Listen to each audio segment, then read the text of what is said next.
Ah, okay. Just start this thing yesterday?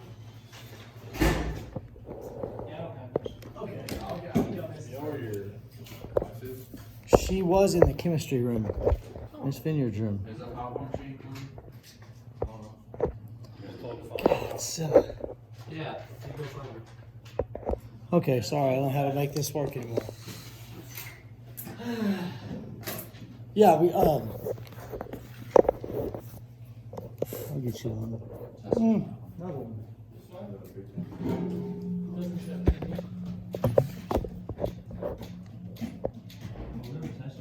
Maybe it'll work. All right. It slips. All right, so two ways to make a profit. Okay, if you make more money, sell more, make more, that's a way to make a profit. Yes. Oh, Sorry, yeah, can I have which one are we on? I'll get the rest of them. make more, sell more. Are you in charge of that? Can you make that happen? No, you can't force that to You gotta happen. rely on the consumer. You can try, you can market, you can give incentives, you can try to do things, but there's no guarantee. There is one way for you to increase your profit, whether you're an individual or a business. Cut your spending. Cut your spending.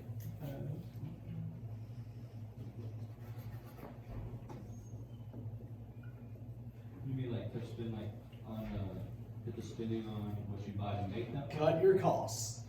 If you cut your costs, you have more money. Cut the costs. Sometimes businesses will fire employees. Sometimes businesses will close stores. Sometimes, and somebody has to pick that up. But as an individual, if you can't always make more money, but you can always spend less. You might not like it, but you can spend less. What's up? Not to mention, usually, like another thing is, like by spending less, they'll just make it worse quality. Sometimes. Sometimes, yeah. Sometimes. But you could eliminate a benefit or two. Yeah. Or, yeah. Now you don't, as a business, when I say that, you're probably gonna start with with the government, well, they'll start is like college loans. If they'll cut spend, that'd be one of the things they would cut is college loans. Maybe. But So, what, I've always wondered this, do you have to get approved, is it like a normal loan for a student loan? yes, but it is easier to get. What do they judge that on, because you're a kid? You usually have a cosigner,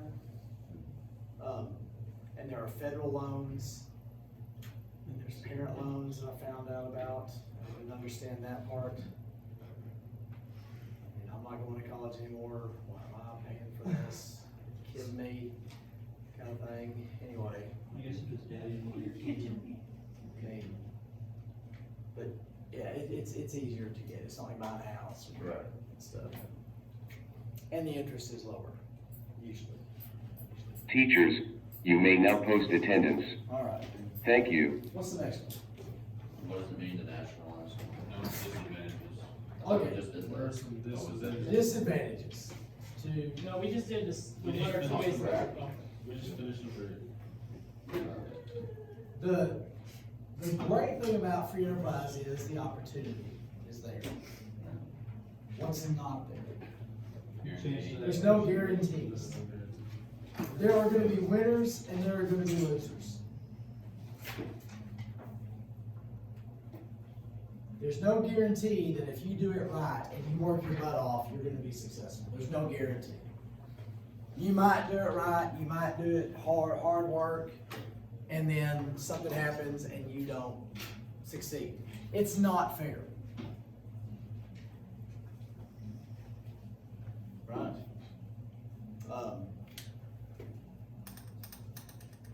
There are losers, there are winners, and it's not based on Sometimes it is based on your effort or yourself, but sometimes it's just, things happen. And your business went under. Radiator Springs. You know, the highway was built, they didn't do anything, they're living in the, one's away. Radiator Springs. I'd like to visit Radiator Springs. So to nationalize something. You can stay in the cozy town.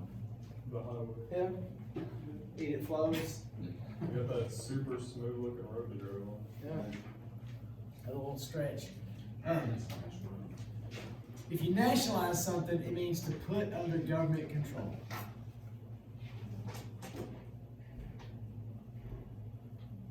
If you hear on the news that a country has nationalized its oil companies, it means those companies are now under government control. It's socialism, is what nationalized. So does our constitution prevent that from happening in America? Because it doesn't. I thought we controlled stuff like that. I would think so. Now, we have privatized stuff where we've taken stuff out of government hands and put it into individual hands. Right. Okay, so, but nationalized, we haven't done that.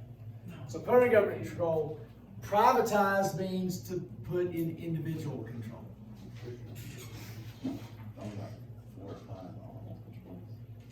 Now, I put Venezuela next to nationalized. Venezuela historically was the strongest economy in South America. They had oil, they had resources, they were pretty wealthy. And then in the late 90s, Capitalist or? yes, late 90s, Hugo Chavez becomes president, and then a coup, he becomes dictator. And he starts nationalizing the oil industry and nationalizing all kinds of industries. And then their economy collapses, and Venezuela's in bad shape right now because of the practices of the dictators. Maduro is the new one, Chavez is the old one. And you know, if you look up, there's stories out there of people who've left Venezuela and how sad it is that it used to be this great place. Now it's just this third world country, pretty much. That's because of the dictator. Because they nationalized. Yeah, Why would they do that if they just kind of drop I guess to their give them control? control and money, and I don't get it.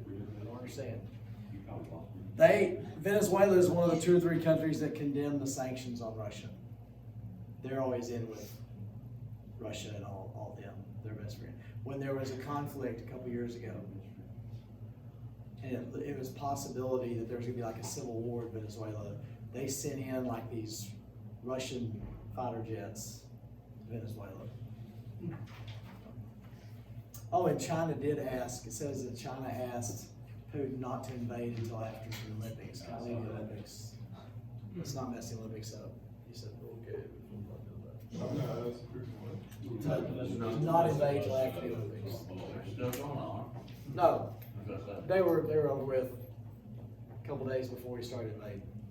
So he He was listened to being China. nice. Yeah, he was. At least he did that. He did that. Just be courteous. You need to, Now, the reason I have this up here is privatized. Sometimes you'll hear politicians talk about privatizing Social Security.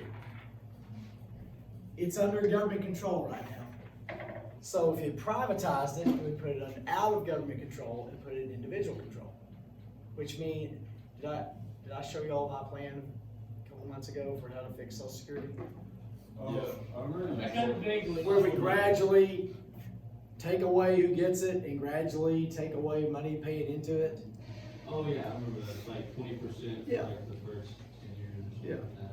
So, if a politician says I want to privatize Social Security, then instantly they're branded as they hate old people, they want grandma to starve, they don't, no, they're trying to, the Titanic ain't working, I'm trying to keep people fed. So what would that look like? They would want people to pay Social Security deposits to like insurance companies? Or? Well, my one, or the plans, I built my plan based Yeah, on some like other your things I plan, heard. yeah. So you got, say, people that are 65 and old, they get 100%. People that are 60 to 65, say they get 90%. And then 60 to 50, say they get 80%, and then you gradually just taper off like 50 and below, let's say they get 50%, 50 to 45, and then 45 you get 0. How much you get back from the You get 50% of what you were promised, 80%, 90, 100, and then at 45 and below, then you get nothing. Because you get nothing now anyway. Yeah.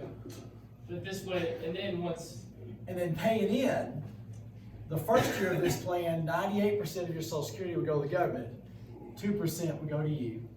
And then the next year, 96, 4, and we gradually taper it down to where eventually we're not paying out anymore, so you get to keep it all yourself. so the people that were 45 or lower they would keep paying Social Security, but they never get any of it. You get, you'd start in with this. All these people that are paying in would go to this. So we trickle out who gets it, and we barely trickle down who's paid it. And eventually you got 100%, you wouldn't have any Social Security taken out, you get to decide what to do with it, you're in charge of your retirement. So the government. So this is a plan to end Social Security, Yeah. but do it without just rocking everything. Don't end it, we're gonna have the lifeboats, and we're gonna gradually get people off, and we'll have plenty of lifeboats. You're not gonna rebuild the Titanic on No, Yeah. we're gonna keep, we're gonna keep refueling it. Patch and hold. That would be privatizing something. That's what that would be. Now, the global economy. If you're weeding the flower bed, sometimes you pull the weed up and the roots are all tied in with the flowers, and you start pulling the flowers out too. That's the global economy. Everything is all interconnected. This country, what's going on over here is going to ripple and affect everything else over here eventually. We're all connected. Even if this Ukraine deal, besides the humane disaster of it, if it ended a week from now, there's going to be economic ramifications for all the world. It's impacting everything. And, we're all connected now. In the 1700s, we weren't all connected. 1500s, we're not, but now everything that happens over there is going to affect what happens here. Wherever here and there is, it doesn't matter. It has an effect. They set it up as if we were never gonna get into arguments or disagreements over their cases. Well, you do what's right for today. Yeah, Whether it's economics or military, you do what's right for today, and then tomorrow something happens and it's all. Kind of like the Swiss system, everybody is one thing at a time. She looked in here at least. All right, tariff. Tariff, that's basic. You remember that was on the imports. You tax imports. Yeah, you don't tax, it's not a tariff, you tax like exports or anything. Stuff coming into the country. And you remember the Sony TV deal? They raised the price. I am not an economic expert. I'm not a tariff expert, but it seems to me tariffs, it just doesn't do anything. It's because if we give a tariff to that country, they're going to give a tariff to us. Yeah.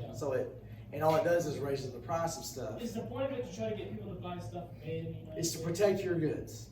Right. That's the stuff. But if this is a $400 TV coming here and we add a $50 tariff, now it's $450. The U.S. company can charge $440. Maybe they could charge $400. But because of this, they're like, oh, okay, well, we can do this. Yeah, they can just get close to it. And it does for sure raise the price of stuff. I'm very ignorant as to what else goes on, but it inflates the price of things. There's not many tariffs, I don't think, not like there was in the 1800s. 1800s, tariffs were everywhere. But They're tariffing stuff, just a tariff. well, that was how the government made money. There was no income tax. So we had When tariffs. did income tax start being a thing? In 1916. Did they have sales tax before that, or property tax? Yeah, I bet they had something. 1913? Somewhere in the teens. It was a small tax. How'd that go? How'd that go over? Well, I think it was a small tax on the richest Americans. Everybody's like, yeah, do it! And And they kind of, wait a minute, what's up? It's like the frog in the boiling water that gradually, you know, all of a sudden you're boiling. Wait, what happened to this? What happened to this? Wait, so at first they just tax the richest? What I understand is it was like a 2% tax on the richest Americans. Because government didn't do much. And then as government started doing a whole lot, they started needing a whole lot. And You think if, like, we changed nothing from back then, everybody would just have so much more money? I don't know, because I recognize government does need to do some things. We needed some more, there's some stuff that was needed, but it kind of, it's like me at Golden Corral. I haven't been there a long time, but there's a lot of stuff there. And I want this and this and this. And I really don't need, you know, but then I find out, whoa, I just need a bigger plate because there's a bunch of stuff here. I this. So the government's like got a big plate with all kinds of stuff that doesn't need, but we need a bigger plate than we did in 1910. It's kind of like the idea that like, there's some like walls, some place you have to like the more space you have, the more it'll fill up. Like you think really that true. if you have a room and it's full, I'm gonna buy a bigger room. It'll still be full. get Like full. you always will find stuff to occupy. You'll get a raise and you'll spend it. Yeah. And you're like, well, I got a raise. Well, it doesn't matter. It's you find a way to blow it. Like they don't need the chocolate fountain. We can do without that. Yeah. At the Golden Corral. We gotta have cookies. It's a bit excessive. You got cookies, yes. Chocolate fountain, no. They had like 3 of them for a while. That's They redid just- like ice, like a caramel one and stuff. What would the settlers think when they show up? You know, they were starving to death. They're on the prairies. They'd walk in. Oh, it's just the golden. This is the fountain, chocolate fountain. You can stick, you know, cake or fruit or whatever. The food inspector goes in. What? and just probes it. Okay, free enterprise economy. I used to be going to Golden Corral. In a free enterprise economy, I love the breakfast. Oh, Never yeah. tried the breakfast. Saturday morning breakfast, Golden Corral. Actually, any breakfast buffet you can go You to. get Louis officially went out of business. Really? Yeah. I guess I didn't help them. Golden Corral's on their way. Yeah. Seeing a lot of quotes. Free enterprise economy, individuals control. Not government control, individual control. There are no guarantees.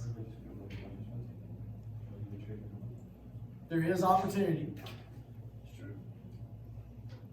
Doing myself something. I feel like this hits us like once a month. And there is decentralized decision making.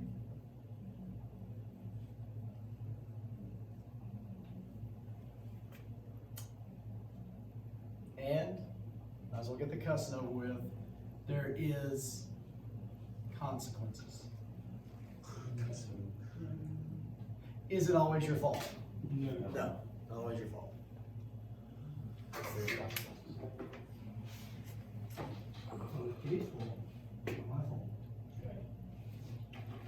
Now, to go along with this, open opportunity. In a free market, in a free enterprise system, everybody has the open opportunity, the same opportunity to be successful. Yeah, why do they walk by Yeah, like, everybody. everybody that walks by, they always look at us. Stairs. Always so interesting. I always want them, I don't want people to want to come in here. Like sometimes I've heard people, like when we were in freshman, we'd hear you yelling in here, we didn't know what was going on. It's like, yeah, stay out. You're You're not ready for this. not ready. Now, Yeah. I always tell you this, everybody in America has the opportunity to run the race. There's no race that's the same. Your lane might have hurdles, there might be sand, there might be mud, there might be a wall you have to climb over. Every lane is different. Now, in the 1800s, was there open opportunity? No. No, there's some people in chains. Right? So the government's job is to make sure that this exists. Right? To make sure legally and stuff that there aren't obstacles to keeping people from being working. It's a from being in the race. That's why affirmative action was put in place. Because the track was closed to some people, and so they were trying to force them in there. Now, is it being, if this lane is hard, is that keeping you from running the race? Your lane might be hard, and at some point, everybody's lane is hard. It's difficult. Some people's lanes have way more stuff going on. You know, if I had been adopted, my lane would be a lot harder. Being raised by a 16-year-old mom would not have been as easy as being raised by two college graduate parents that had jobs and had food every day and a place to live. That smoothed out my track a little bit. Gary Dahl, read the story here. Gary Dahl was an advertising executive in the 70s. And he was talking with his friends. One memorable example of how various economic freedoms and the profit motive came together in the free enterprise system is the pet rock. Talking with friends in April 1975, advertising executive Gary Dahl joked that regular pets were too much trouble. Pet rocks, he suggested, were much easier to care for. Dahl's friends were amused by the idea. In response, he wrote a manual on pet rocks showing how they could be house-trained and taught to do tricks. In August, Dahl began packaging his pet rocks, complete with a care manual and free for sale in gift shows. Now, when I was a kid and said, I remember this. This was like one of the first fads I knew of. And this got to be a big deal, and people would buy them and give them to friends, and it was a big joke. But people were buying them. And that Christmas, it was like the big deal. You know, every Christmas there's... It was like the hoverboard in 2000. Yes, yes. I'm getting one of those for college. I'm getting one of them for college. Intrigued, a buyer from a major department store ordered 500. In a matter of weeks, Dahl's joke had become a national story. Articles appeared in newspapers and magazines, and Dahl did several interviews on television. By the end of the year, Dahl had sold more than 2 tons of pet rocks and had become a millionaire. Wow. However, as 1976 began, consumers lost interest. It quickly became obvious that the pet rock was last year's fad. Dahl decided to get out of the pet rock business. He sold it, the rights to it, to a company and made, how much he made? I think he made a total of $2 to $3 million off this deal in 1 year. It was a short amount of time. That's selling rocks. Now, y'all have been involved with something very similar. When y'all were a little kid, you probably bought rubber bands shaped like Batman or rubber bands shaped like I love those this. things. I still buy those things. And- It hadn't gone out for me. And whenever Pacer would buy those, I'd just look at him. He said, Dad, look, it's Batman. I said, well, put it on your arm. That ain't Batman anymore. It's a rolled up rubber band is what you just paid money for. I don't want to buy this. No, it's a rolled up rubber band. And, you know, but Those things are cool. people Yeah, running you put them around. on and just We release used It's to a trade pet- them all the time. It's a pet rock. It's somebody came with this idea and got people to buy it. This happens all the time. But unlike the pet rock, At one point, 10 years later, I still buy it. You get like rare. Well, the pet rock also lasts forever, It does. pretty much. Cinema So Studios. that's- Some of the newer, like the first round of pet rocks, I think were just rocks. Eventually, they started putting little googly eyes on them, little, you know. Pet boulders or. But every year, somebody comes up with something That stone. and gets people to buy stuff. And some people get rich, some people don't. But that's Gary Dahl. Pet, no. Those animation things. Now I got bookstores, Barnes and Noble, and Amazon. It's not a question. I just put that rock. When I was a kid, towns the size of Bridgeport and bigger would have a bookstore. Usually on the square, and you'd go in and you'd look at books and you'd say, hey, I heard of this book, and they could order it for you. Then in the 80s and 90s, Barnes and Noble started opening. And people went to Barnes and Noble, and they're huge, they had all this stuff, and people could get, and people stopped going to the bookstores. So the bookstores went out of business. There's some still around. Are Barnes and Noble still around? Not as much. Not as much, because Amazon started selling books. Now, Amazon wasn't Amazon when it started, it was a bookstore. And you would go and buy, people would order books there, and they stopped going to Barnes and Noble. So Amazon started as Just a bookstore. And then, hey, we'll sell this too. Oh, Yeah, we'll that's sell this too. when I had those My mom used to buy like books on it just before it got big. Where it was on fire, yeah, the farm. Oh. Like They had, a like, tablet, the and you could notes read them. and stuff, like the little reading one. It can, And That's in, what it is. in the 1800s, every community where there was two houses within a mile of each other, there was a blacksmith. Why was there a blacksmith? you need stuff for the horses. You gotta shoe your horses. And then the 1910s, blacksmiths started to go away. There's still blacksmiths, but they went away. When I was in high school, kids could graduate from high school and just be a mechanic. Can you do that today? You gotta go to all this stuff and then computers and you open up the hood and you can't do anything with a car. When I was, I'm an idiot, but I could do things with my car because, oh, there's the carburetor. Oh, there's the alternator. Oh, there, you could see different parts. Now you open up just this stuff everywhere. Um, You just stuff it Yeah, in. they stuff stuff. in 20 years, is being a mechanic gonna be the same thing? No. No. The point of all this is, things change, technology changes, jobs change, occupation changes. And it's happened throughout history. There used to be guys that made armor. You know, they don't have armor guys anymore. Just technology changes, opportunities change. I kept hearing all the time, I hear it all the time that y'all's jobs haven't even been invented yet. You know, Weird thought. and I used to think that, I was like, that's stupid. Well, like, as I go on, well, yeah, I guess. I can see read- where everything's- I read somewhere that like data has officially become more valuable than oil. Yeah, And so now like some of the most in-demand jobs are like data analysts and stuff, because like something about it just crossed a threshold where data is, because of all the tech companies and Yes. everything, like Facebook relies on data, yeah. it's now more valuable than oil.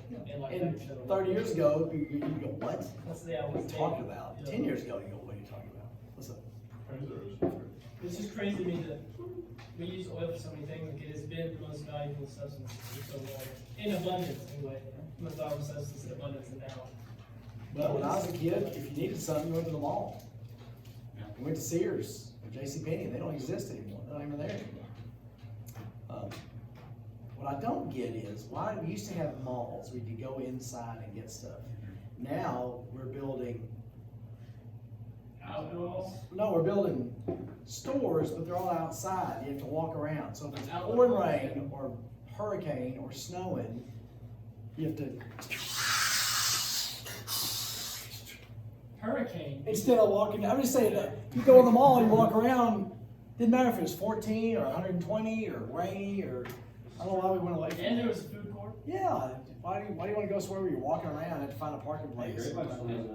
Yeah, I don't really like malls that much, to be honest. but they have, I was thinking, they're building all that South Lake kind of stuff. Oh. You know what I mean? Where it's all like outside. All these shops are there, but they're all outside, those Tanger things. Yeah. Right? That's a mall, but there's no not- roof on yeah. it.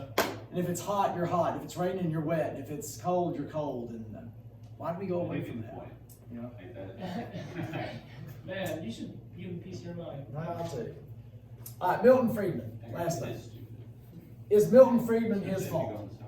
No, Milton Friedman is not his fault. He's an economist. He died in 2006. He was really famous. I'd heard of him as a kid. He said the government's most important job was to maintain and regulate. Teachers, you have 5 minutes left to post attendance. Thank you. Thank you. Maintain and regulate the number or the amount of dollar bills. The money supply. Well, that's a mess now. Because You know what, just press one. he said this maintaining and regulating this money supply fends off inflation.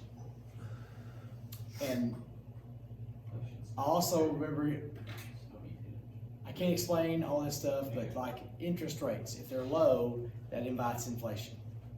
And interest rates are very low right now. That's why they're gonna start rising. And y'all's 20s, But interest rates are does the gonna government have the power to raise interest Right, well, rates? we need- Yeah, that's the Fed. Oh, okay. The federal banking system, they will vote to raise or lower interest rates. And they've been as low as they can be for like 7 or 8 years now. And now they're gonna start. How is the low interest rate? I don't know. I don't know, but I've always heard from people that know what's going on that we gotta be leery of this, cause this creates inflation. And can inflation go back down? Does it Yes, work the other oh way? yeah, it was horrible in the 70s, and it came down. So isn't inflation, I mean, it's probably more complicated than this, but like, the basic definition is, like, the